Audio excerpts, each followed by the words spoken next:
What's your favourite disaster movie? This story told by Jesus sounds like a disaster movie. He makes it sound like the end of the world as we know it.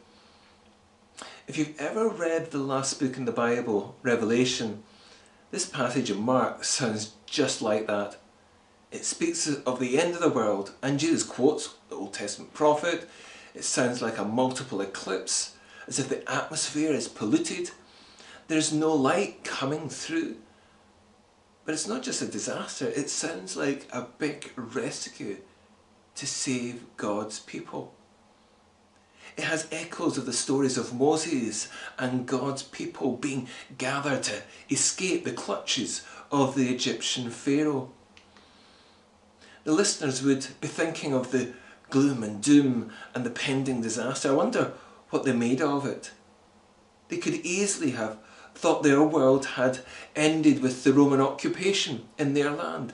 The idea of Israel as the centre of the world, where everyone would flock to because God dwelt there, had pretty much been shattered until this bright, shiny teacher called Jesus turns up preaching about a new kingdom.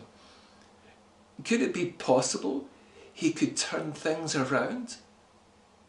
If it was the end of the world, these Romans' days were numbered, just like Moses and the Egyptians.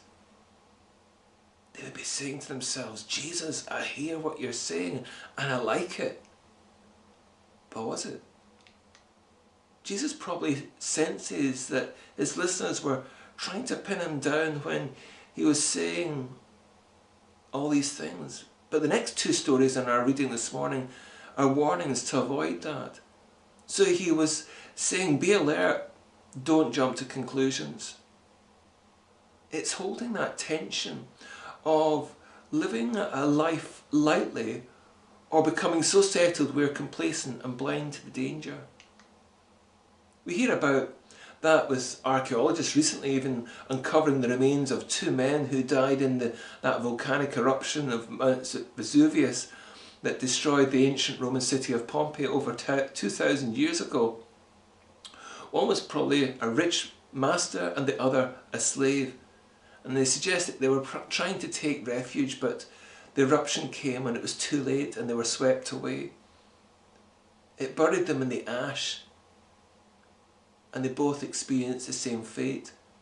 The archaeologists cleverly made moulds out of them and the hardened ash, and you could see the suddenness of their deaths and that thermal shock, where their sort of fists and feet were clenched tight with the suddenness of their lives coming to an end. Totally unexpected. And just like a disaster movie, everyone is calm at the beginning, being blissful, unaware that underneath the earth, that tectonic plate is about to shift and cause an almighty big earthquake, or a volcano is about to erupt and that pouring lava is coming down on unsuspecting villagers, or a meteor in the collision course with the earth and NASA needs to deflect it off course. Or it could just be simply an episode of Casualty. We see a man driving to work, a builder up on a high scaffolding, or an expectant mother, and we just know as we start the programme something's going to go wrong with these three individuals, but they're totally oblivious. What will happen next? I don't know about you, but I'm relieved when the credits come up and we go and make a cup of tea, and thankfully it's just a story. But is it just a story? Does the story tap into the grain of thought about what we might be like in that situation if the world ended? What would we do? Would we be the hero, or would we be scared? Would we maybe just be cowardly and run away? If Christmas was a TV series and we were inclined to shout at the TV, we would be telling the characters around the nativity scene, do you not realise who you're dealing with? It's that classic problem when you're in the story. We don't realise what's coming ahead. We have the benefit of hindsight when it comes to the Christmas story, but that can lull us into thinking we know better. The challenge of Advent and this story today is that when we reflect on the thought of Jesus coming again, our response might not be too dissimilar to the Christmas characters who wonder what the fuss is all about, this baby Jesus. We might react similarly when we wonder what's the fuss all about when it comes to Advent, and we think about the coming of Jesus again, not as a baby but as a king of all. We might say, well, it's not happened in the past 2,000 years, what's the rush? What's the fuss? What I do know is that our world will end. But when I say that, I'm not saying it in the same way or in the same meaning with David Attenborough or Extinction Rebellion. I'm referring more to our life, our world, our routine, our loved ones around us, our job, our health, the things that are really familiar to us. And we just expect them to be there when we wake up and crack on with the day. There will be a point in our lives, though, that they will not be there. Whatever we make of how this world will end, there are days when we can feel that our day has ended. A relationship crumbles, redundancy hits, COVID-19 strikes. The world that woke up, or the world that we woke up to, has changed or even ended. The world outside is oblivious to it, but the eclipse and the earthquake and the meteor has occurred in our lives. We might be shocked as we never saw it coming. We might react in all sorts of ways, but what can we draw from our story today and at this time of Advent? Advent is often associated with that lead up to Christmas, but the focus today is the coming of Jesus again as the King, rescuing God's people from the end of the world. This is why we have this Bible reading today from Mark 13. Our story today has something to say about just that.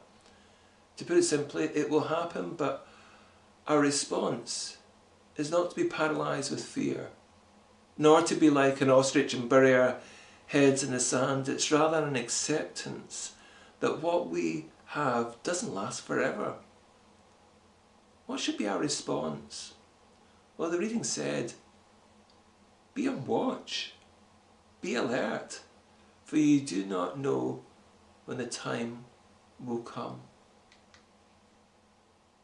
The Bible said more specifically about what to look out for. Heaven and earth will pass away, but my words will never pass away. It's saying focus on what is important and what lasts. I've got 3 suggestions of looking out for what's important.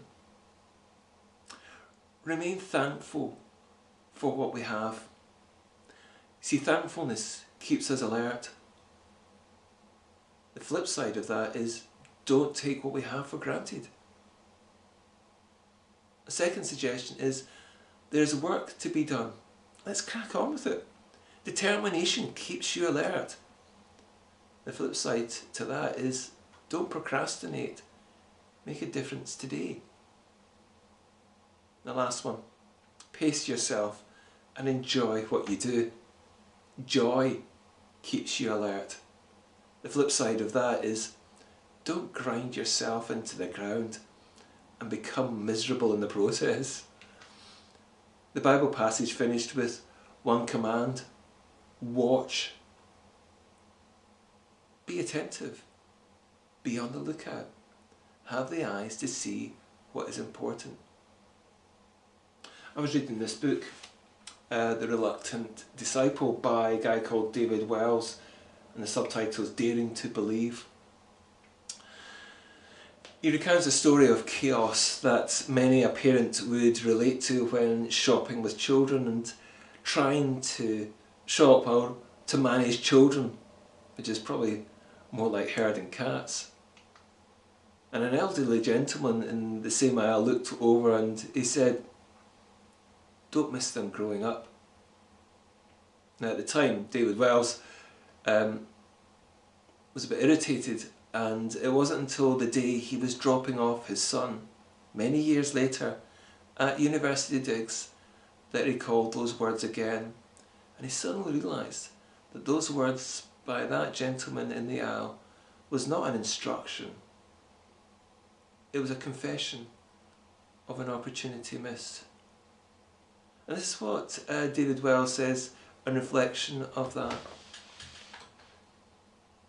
If we live our lives as though each day may be our last, we greet each new dawn with delight.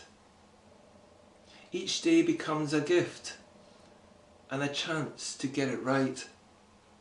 Alternatively, we can live for the weekend, or our next holiday, or our pension. One day we see a young version of us, and without realising it, we speak to our younger self. Don't miss them, grow him up, we say. Thanks for listening, and take care, and I hope you have a good day wherever it is.